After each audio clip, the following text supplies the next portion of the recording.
Hello, everyone. Good afternoon, and welcome to Savvy Central Radio. Each week, your host, Christina Nitchman, spotlights new individuals and business owners, inviting them to share their expertise, dreams, and lessons learned in the field of business. Today's guest is Erik Lehmann. A little over 21 years ago, Erik Lehmann spent approximately 50 days living in a homeless shelter for children in Stony Brook, New York. This experience changed the course of his life forever. He learned of a world needing a voice, not just any voice, it needed his voice. Because of this life-changing experience, Erik founded Dream Catalyst. This organization strives to help and serve youth challenged by homelessness by intentionally setting forth a course to impact their lives by helping them awaken to their personal dreams, purpose, and contribution to the world. A new initiative of Dream Catalyst is their Game Changer program, which sets forth to give all youth a chance to create and live their dreams. Visit dreamcatalyst.org. That's dream-catalyst.org. Hi, Erik. Thanks for coming to Savvy Central Radio. It's great to have you out today. Oh, thank you so much, Christina. It's great to be here. Well, I was excited to meet you. I was blessed to meet you at our last meeting we had in Philly with Sean and Teresa de Gorbois. It was awesome meeting you and hearing your fascinating story. I mean, starting back when you were living as a teen in a homeless shelter for 50 days and the experiences that you went through. Tell us a little bit about all that and how that came about for you. Wow. Well, thanks for asking. And indeed, it was a pure blessing to get to meet you as well, and just the other kind of rays of light that were at that dinner table. When I was growing up, I kind of knew I was in a unique situation pretty early on, because the stories that I would tell about my life at home compared to a lot of my friends' lives, it was different for quite some time. And then it became radically different when I was a senior in high school. My mom had what I consider to be a bipolar manic episode. Mm-hmm. And the result of that episode was that she actually wound up calling the police and had me removed from my house. And, that was an interesting time, because it's about the same time of year as it is right now. I was all excited about it being my senior year. I was ready to explore what college was about to be, and I was really growing into my own person. And I had no idea that I was going to spend a good part of my senior year, or the early part of my senior year, living in a shelter for youth. Mm-hmm. But I mean, the interesting part about that is that it was actually a miracle, because the police officers, they took me to a shelter that I didn't even know existed. And the first miracle was that it was actually in my school district. Whoa. So yeah, to kicked out on September 14th, which was a Friday, and to go back to school on September 17th, which was the following Monday, it was a different bus stop, but the same school. Mm-hmm. A lot of other kids, when they go through a situation like this, they're ripped out of everything that they know. So the first miracle was that I wasn't really ripped out of the environment that, for the most part, was a really amazing environment. My school was really my home and my family. Mm-hmm. One of the strategies that I had as a kid was I signed up for as many extracurricular activities as I could in order to sort of avoid going home. So it was a very interesting time to be in a shelter. It was a window into a world that I'm so glad that I got to see, because what it did for me firsthand is that it gave me perspective. You kind of switch from feeling like a victim Mm-hmm. to feeling like you're not alone really, really quickly. And then within that, you also feel like, wow, early on, and I'm going to share this story because it still has bearing in my life every day. When I first moved into the shelter, there was a boy named Mikey who was 11 when I was 17, and he would follow me around, and he would just talk incessantly, and he was pretty sarcastic. His wit was like bigger than his body, and it was just an interesting scenario. And for some reason, he just trusted me, and he just kept on talking and talking and talking, and he knew that I would listen. And one day, about a week into our friendship, he would follow me anywhere. So I turned around and I said, "Hey, Mikey, why are you here?" Mm-hmm.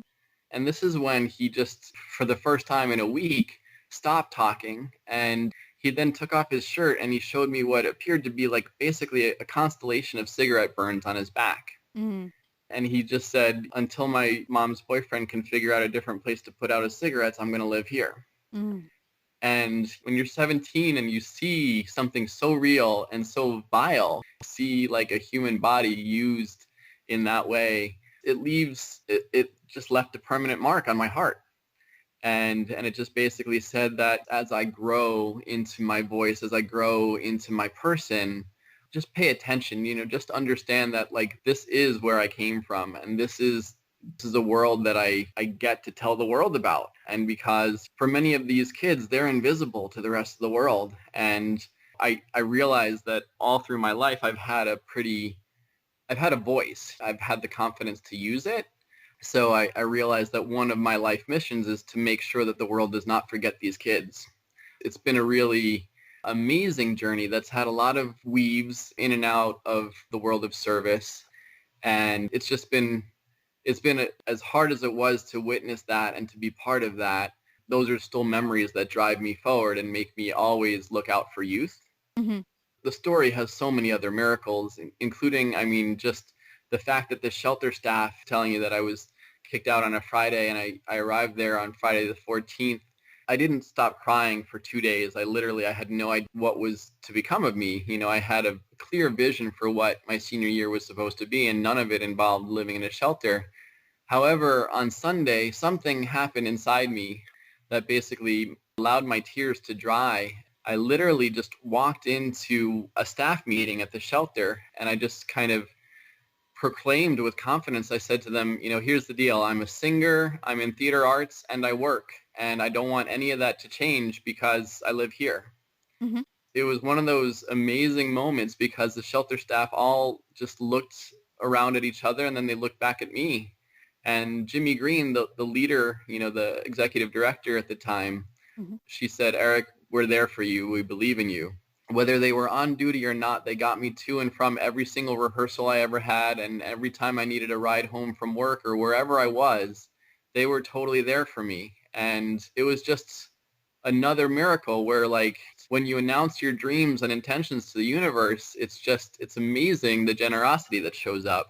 Of course, in places where you don't expect it, because these folks were probably not making too many dollars per hour, but yet their hearts were so open and so ready to believe in me. So that was pretty amazing. And then, of course, miracle upon miracle, my best friend's folks, once I found out that the shelter I was living in was a 30-day shelter, I found that out probably 35 days into my stay. I learned that perhaps I felt that I probably should have a different strategy. I should have an exit plan or a next step. Mm-hmm. And so that's when I started telling friends in high school what I had just experienced and where I was living. And no sooner do I share that information than does my best friend Justin's mom call the shelter and tell the shelter director that there's an extra bed for me at their house. It was an amazing offer. And what was kind of interesting is that during that whole 35 days, I was still going to family counseling, trying to build the trust to get back mm-hmm. together with my mom. But nothing really resurfaced in that way, in that time frame. When my best friend's mom offered this room, I actually declined it to try to go to one more family counseling session. And that session came and went and didn't create the trusting pathway to get back into my biological mom's house.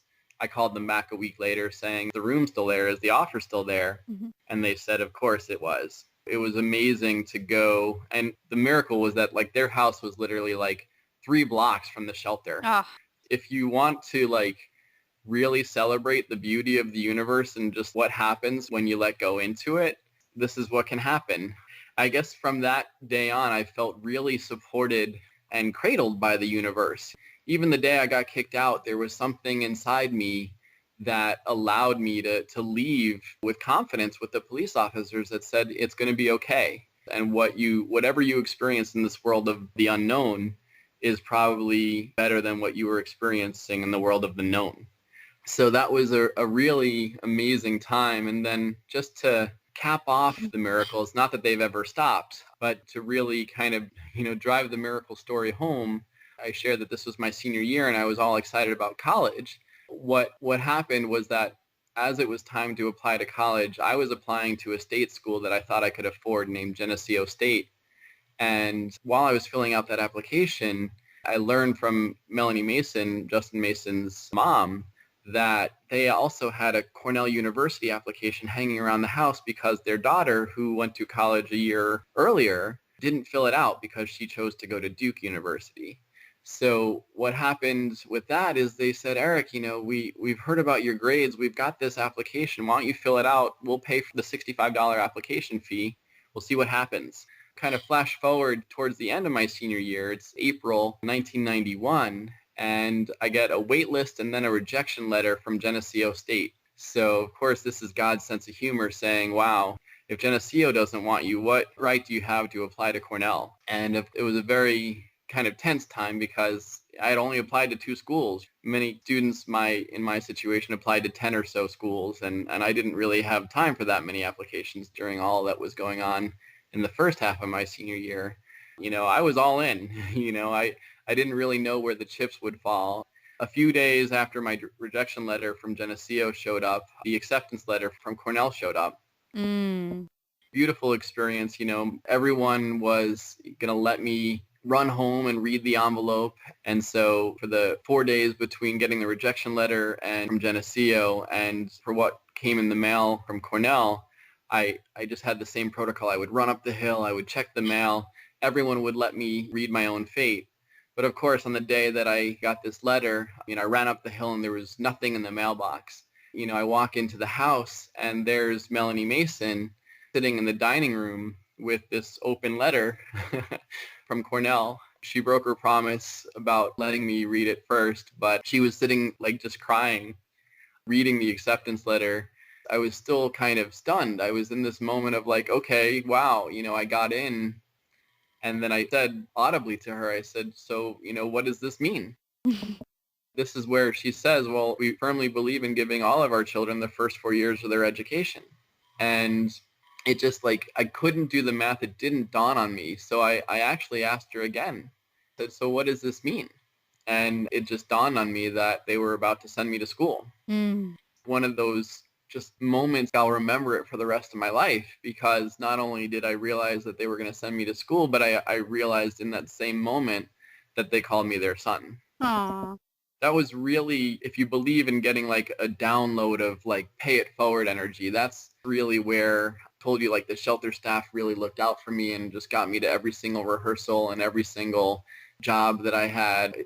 That boost was exponential, just to feel like someone who didn't have to, someone who wasn't even biologically related to me, just believed in me so much that they were going to call me their son and put me through school.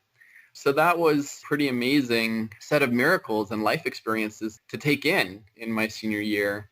And of course, all these things, it just made me realize how blessed we are to walk this planet and really what it means to serve and to look out for the dreams of others. I'll just share a quick kind of recap or a little story that happened to Mikey after I was taken in, because it became part of who I want to be and how I want to show up. But basically, right before I was taken in, he told me that his birthday was coming up, and it was a Thursday. I was taken in on a Monday. And so from as soon as I was taken in, I was still scratching my head, and it's how do I recognize Mike on his birthday? And I was just rocking my brain, and all of a sudden, I was doing this as I moved in with my best friend's folks. One of the first things I did was I did a huge amount of laundry. I guess you can imagine that, living in a shelter for 50 days, the clothing might have its own unique aroma. Especially this one garment that I wore called a baja, which kind of a burlappy hoodie. And what was interesting about this baja is that Mikey just loved it. He loved it so much that I pretty much wore it straight for 50 days as soon as I came home from school. So what basically happened is that I, having not washed it at all during my time in the shelter, I really didn't know how to care for it. And so what happened was I basically put it in the washer and then in the dryer, straight from the washer. The story goes, basically, it went in Erik's size and it came out of the dryer Mikey size. So I literally, I pulled this Baja out of the dryer, and I just I break down in tears because I realize that this is the perfect present to give Mikey. Like, there's no way this is ever going to fit me ever again. And it's perfectly designed for Mikey now. So I wrapped it up, and that Thursday after school, I ran to the shelter. And, I'll never forget this day, but literally I ran to the shelter door, and there he was just in the doorway. And he was really looking down. And then as soon as he saw me, walking up the driveway, his whole body transformed. And what became really clear is that I was the only person he told about his birthday. I think that's really the take-home message from that. And it just applies to how we get to serve in this world, because there's going to be some times in our lives that we're the only person that knows how to help someone. And to be shown that lesson when I was 17 years old, it's really important to just know, if you get the ball, like, what are you going to do with it? If the ball is only going to you, when your Mikey shows up, how are you going to respond? And how are you going to even know that your Mikey shows up? So I think that's really what has inspired me to just kind of stay connected in the service world for a really long time. Wow.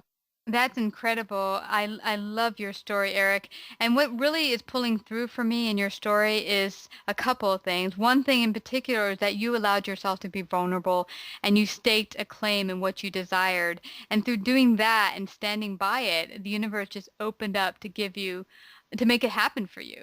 And another thing I'm just pulling from all of that is the belief in you. What a difference it can make for one person, even one person, to believe in someone, how it can really propel them forward. Well, thank you so much, Erik, for sharing that awesome story of yours. It is so inspirational. And now this just brings me to what you're working on, the Dream Catalyst, making dreams matter one child at a time. And even more so, you talked even more about the game changer concept that's part of the whole Dream Catalyst. Tell us all about this. Wow, thanks for asking. I'm really excited about it. And I just want to kind of preface, like, that experience. I'm now 40 years old, and it's been an interesting life because for so long, I've kept those stories inside, and I tried to live a normal life, whatever that was. And whatever normal was, it's certainly never found me, because the stories that have been driving me, like, kept on coming back and coming back. And so, I spent a few years in corporate America and pharmaceutical sales and all these other places, and nothing fit. So I'm really happy to be back in my conviction, back kind of applying that pay it forward energy to what Dream Catalyst is. Dream Catalyst was based on the idea of launching kids' dreams, saying, I believe in you, much like people told me they believed in me.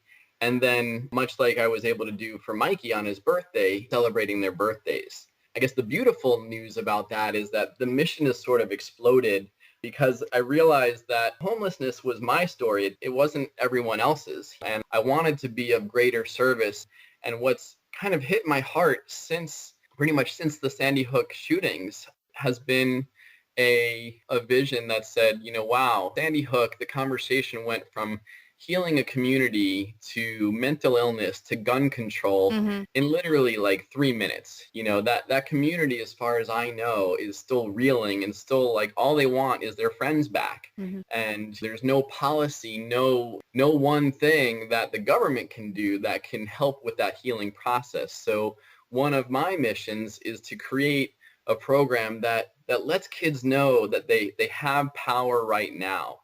So true. I mean, there's nothing anyone can do to get their friends back. However, there's one way we can, what I call repurpose our heart drive. And what I mean by that. Ooh, I love that. Yeah. And so the vision of Game Changers is to afford kids an opportunity to trade in a violent video game for an experience that's uplifting and inspirational and positive, and then to be part of an online community that really scaffolds them and just nurtures and lets them know that there's a whole bunch of people out there that help them not be alone, and that believe in them, and that can reach out at any time, day or night, and find support. And I'm just really curious, because, I mean, the big thing is, what's going to happen with all those hours? As kids, maybe they take a 30-day game-free pledge. And what would happen if they spent those hours with their families or with their communities or reading. One of the things that kind of made me who I am today is 2008, I read a book called The Power of Focus. And the first chapter said, you can take an hour of your life or an hour of your day and convert it from non-productive to productive energy. You'd be amazed at what you could do at the end of a year. So with that incentive, with that challenge, I decided to take an hour from my TV watching, and I just started going running. Ran every day for an hour.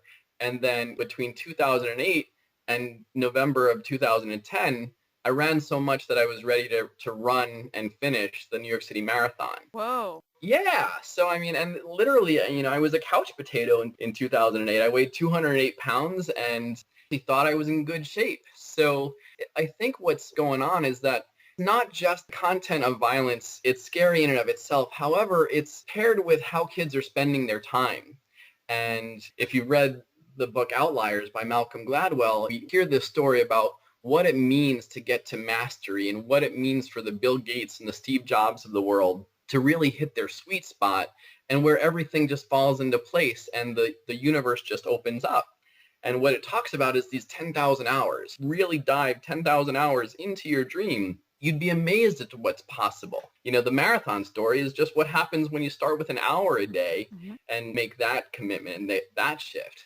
But I mean, this game changer movement is first just let kids know that they can change their own game anytime they want and that that choice is theirs. What I've learned in the world of service right now is that the kids at Sandy Hook, they still feel hopeless or powerless. And the truth is they're not. They're powerful beings. Marianne Williamson says it so greatly when she talks about our deepest fear. It's not that we are weak. It's that we are powerful beyond measure. And I want kids to know that their choices right now matter. I think that's like the overarching vision of Dream Catalyst. Dreams matter. And one child at a time, we're going to make this shift happen. So really, Game Changers is play on words in a lot of different ways. The first thing is kids will be inspired to trade in a game for either an athletic experience, a concert, or something really beautiful and uplifting. And then what's amazing about it is that Lily Ye, who's an amazing artist, she just got back from Rwanda where she was literally transforming the gravesite of an awful tragedy in this world's history. And she brought love and light to it. And she's going to do the same thing with these video games. She's actually going to turn these video games that get redeemed into art. And it's going to be sort of like the AIDS quilt as well. So in other words, it's going to grow with every city, with every event we host. We're going to have this piece of art just grow and grow and grow with the violent video games that are redeemed as part of this movement. So it's just a really beautiful unfolding. And I just went on a trip to California and a whole bunch of people just started saying yes, yes, I want to be a part of it. There are some former Hall of Fame football players who are going to run a camp for kids in this movement. And there are just other collaborators. There's a person who experienced 10 years of video game addiction himself. And he wrote a book called Hooked on Games, and he's going to be part of this mission. And, there are just so many people just realizing that this is the time to let kids know that their choice is right now. And, how great would it be if one day a kid said to their dad or their mom, I just gave up the violence in my life. Maybe you might want to give up your gun, And maybe we can learn from this generation.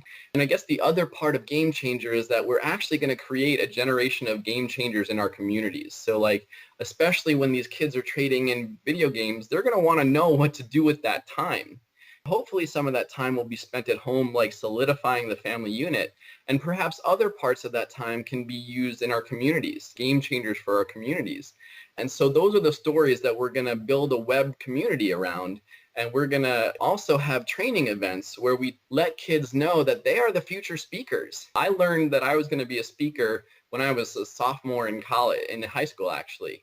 A guy by the name of Mark Scherenbach came into my high school, and he told me a story, and he just said, these are the best days of your life so far. And, I shared earlier about what my high school life was like. And of course, I needed that message. I knew that even though there were probably 1,500 people in the audience, I knew he was speaking directly to me.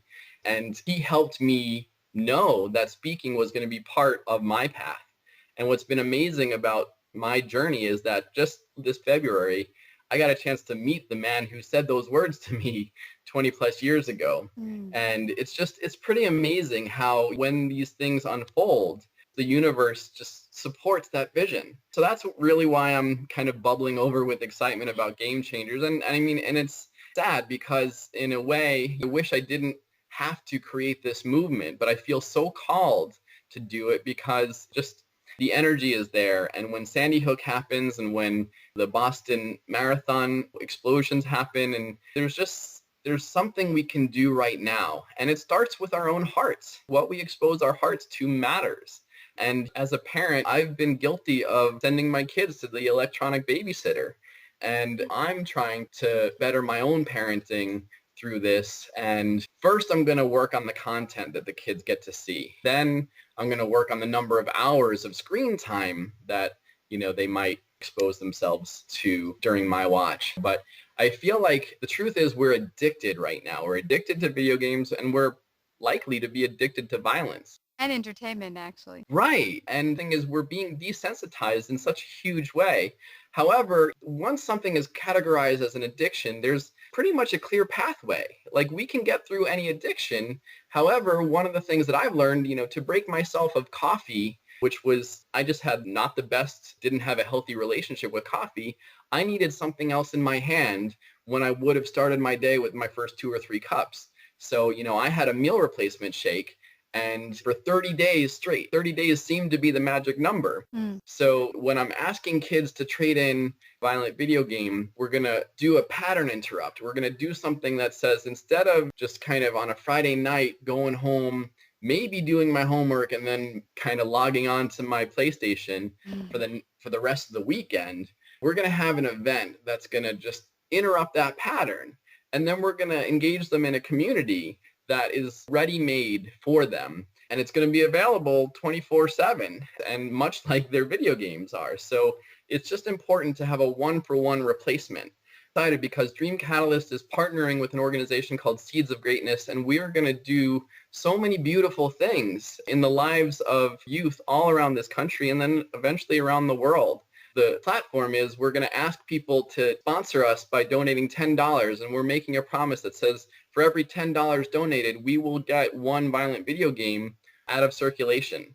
And that's going to be the economy. And that's, much like Hands Across America, how a movement gets started. And that's how a movement comes to life. And then we'll find out what our outcomes are. And we'll hear the stories of the kids saying, you know what, instead of playing a video game, I went to a local shelter and helped out. And I served food at a local community kitchen. And wow, that interaction is going to stay with me the rest of my life.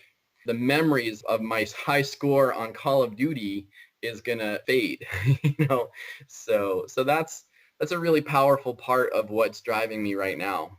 Wow, that is tremendous, tremendous, Erik. And what I'm getting from that, I really, really, really love is that when those awful events happen that you mentioned, it really takes upon a victimhood of the society because we feel a victim to the circumstances and you feel like, as you said, powerless to do anything to help yourself. And what I love about what you're doing with Game Changers and Dream Catalyst is that you're really putting the power back in people's hands and letting them know that, yes, you do have the power to change your life. And what I also liked is the thought that every little change you make in your life is like a ripple in a pond. It does affect and go outward and then make the world a better place. You're so right. And I think, the one thing that's important, when I share my story about what happened to me, I admittedly stayed in victim space for 48 hours. I cried and I said, why did this happen to me? Even though I felt guided and I felt like that surge of energy when I first got kicked out and I knew that it would be okay, there was this recoil that said, oh, why did this happen to me? Do I deserve this? And the truth is that, whatever happens, happens, and there's no value judgment to it. It's what we do with that information and inspiration that really matters. There's nothing that any of us can do that can take Sandy Hook away. However, what we can do, and one of the things that I'm learning is that we can forgive the people that made Sandy Hook happen. Yeah. And that's what we need to do first. And I mean, it sounds really hard, but if we carry a vendetta, if we carry like energy of vengeance, Mm-hmm. then we're just going to recreate that energy in generations to come. So the first thing we need to do is forgive ourselves. We as Americans specifically, we like to put things in neat little boxes. Yeah. That's why the conversation went from healing a community to mental illness to gun control, because we wanted to point a finger. And put the blame and the responsibility somewhere else instead of looking to what we can do to make the world a better place. Right. And the thing is, it's simple and it's hard, you know? Yeah, yeah. And I feel like there's no one answer. You know, I'm not opposed to video games because I'm learning that there's tons of beautiful things that come out of video games in terms of like visual acuity and a whole bunch of other skill sets that are really honed, and like the teamwork that goes into some of these games and the brilliance is purely amazing. And I've heard recent reports probably a year or so ago that people helped sequence genes that helped cure diseases using video game technology. I need the world to know that I'm not kind of on an extreme tear right now. I'm just saying that their content does matter. Yeah. When we repurpose our hard drive, the world is going to feel that ripple. And how great would it be if we just replace some of those stories of addiction and violence with some stories of how kids have changed their own game and then changed the game in their own community. That's what this is all about. Then we get to hear them interviewed by you when it's their time, and that's how the circle continues. I think what's underneath it all is that, you know, we have so many distractions from our own dreams, like, you know, and that's what I love about the mission of Seeds of Greatness, is that there's just this inherent belief that we're all born with a seed of greatness deep inside of us. And it's the rest of our society's job to help water that seed and nourish that seed and fertilize that seed and help it grow. What we're doing sometimes with this technology is that we're creating a distraction from our dreams. I just have a firm belief that if we, like I said, repurpose our hard drive, if we basically say your dreams, the seed of greatness within you is so important, we care about bringing it out. And for some, it's going to be an athletic event. For others, it's going to be music. For others, it's going to be art. And there's going to be a whole bunch of different manifestations of what game changers can look like. And it's just offering an alternative. It's basically saying, you know what? Maybe it's just time that society takes more accountability. One of the stories that hit my heart most recently is during my California trip, I had the amazing opportunity to meet a man by the name of Azim Kamisa. And his claim to fame, and it's not even a claim to fame, something amazing happened in his world that was really sad, in that his 20-year-old son was shot and killed by a 14-year-old gang member in San Diego, California. And it was over a pizza. He was a pizza delivery person. And when Tariq Kamisa refused to give away a pizza, a 14-year-old shot him to death. And share that story not to over-sensationalize it, but what happened on the other side of that was amazing, in that Azim Kamisa chose forgiveness over vengeance. And he basically immediately, in his Sufi tradition, decided to forgive the shooter. And then he made a bold statement. He said, you know what? There were victims on both sides of that gun. Of course, his son was a victim, yes. And the 14-year-old was also a victim of a society that helped turn him into someone capable of pulling that trigger. And so what he committed the rest of his life to, and I'm so glad that I got the opportunity to meet him, is helping kids choose forgiveness. And what's amazing about how that story is unfolding is that shortly after the murder, he became best friends with the grandfather of the murderer. And they now walk as brothers on this planet in this mission on, you know, serving the Tariq Kamisa Foundation. And they go into schools, into different organizations, and they teach peace, because the belief is truly that violence can be taught, because we're teaching it every day. We're silently teaching it sometimes. We don't know we're teaching it. We're unconsciously teaching it. However, we can consciously change this game, and we can teach peace, and we can choose peace. And I think that's what I love about the Game Changer mission most, is that it's not political.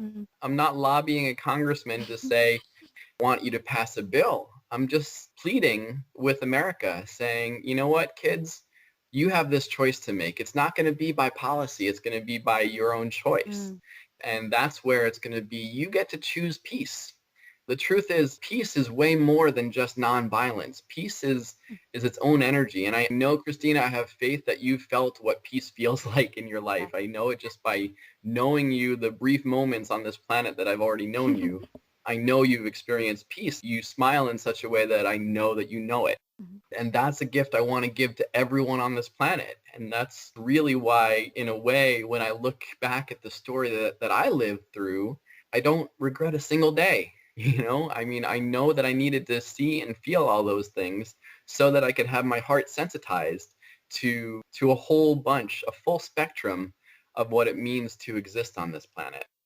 That is fabulous, fabulous, Erik. And you know what's bringing back for me when we talk about violence and forgiveness? I grew up in a violent household myself, and it was interesting that each of my brothers and sisters chose different paths, and some of them were not so positive. And what's interesting is when you see things in the news stories, you don't know the story behind the story. You don't know why someone pulled a gun on someone, why a child would pull a gun on some other child. It could very well be he's tortured by his parent or maybe beaten by his dad. Who knows? But the point is, yes, we do have the option to take a choice. But for me, like you, I was able to make a different choice and choose peace based on certain adults who believed in me, just like you. Right. So I was blessed with that miracle to have adults believe in me and know that a different path was possible. And so that's why I love what you're doing with Game Changers and Dream Catalyst, because it allows the opening for teenagers or children out there who might feel there's not another door for them, that there's not another option. You're right. And yeah, I mean, I think that's the big thing is like once you know that there are other options, we might be in a situation where people just think that this is their only choice. How great would it be to just say, here's another alternative, here's another choice. And all it takes is a violent video game to get into this new lifestyle. And it's totally available. And I mean, I'm amazed to celebrate all the yeses that have already kind of signed on to this mission and vision. It's just growing by the day. I'm so happy to have you kind of on the movement with me. Yeah, you betcha. We are so on the move with you, Savvy. And we want to help you when the time comes and you're really like promoting it. Let us know. We'll do an ad for you. We want to help you get this out there any way we can. And I want you to tell the audience where they can find out more about the Dream Catalyst, the Dream Changers. Tell them where they can find out more about all of this. Sure. Well, the best, most central site is www.dream-catalyst.org. And the best, most available email is Erik, E-R-I-K, @dream-catalyst.org. And I'll just be so bold, ready and willing to share my phone number, which is 607-592-9025.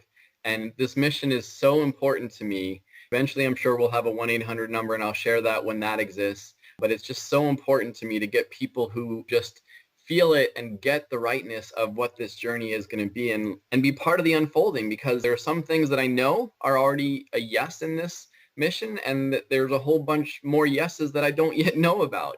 So if you want to be another yes on this movement, please reach out. Again, I'm at Erik E-R-I-K @dream-catalyst.org, and my number is 607-592-9025.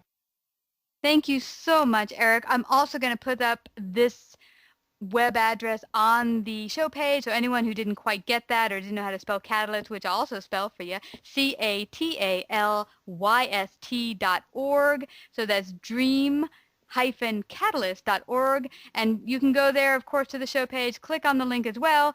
And please, guys, go check it out. Thank you so much, Erik, for sharing this awesome information and coming on Savvy Central Radio today. Thank you once again, Christina, for having me. I mean, what you do with your listeners and in your mission and your positive energy, it's really a game changer in my life already. So thank you. You're welcome. Tune in this Monday, September 23rd at 1 p.m. Eastern, where our guest will be Lisa Magnon, award-winning, best-selling author, copyright strategist, and master of powerfully communicating marketing messages to increase results.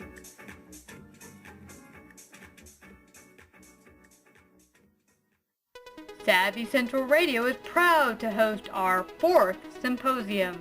Join us in our new multi-part speaking series called Mastering the Influence Game. starting this fall in New York City. Every 2 months for the next several months, we'll be bringing you global cutting-edge experts in the field of influence, marketing, and media, designed to give entrepreneurs and small business owners the tools and strategies to take their business to the next level. To register and book your ticket today, go to masteringtheinfluencegame.eventbrite.com.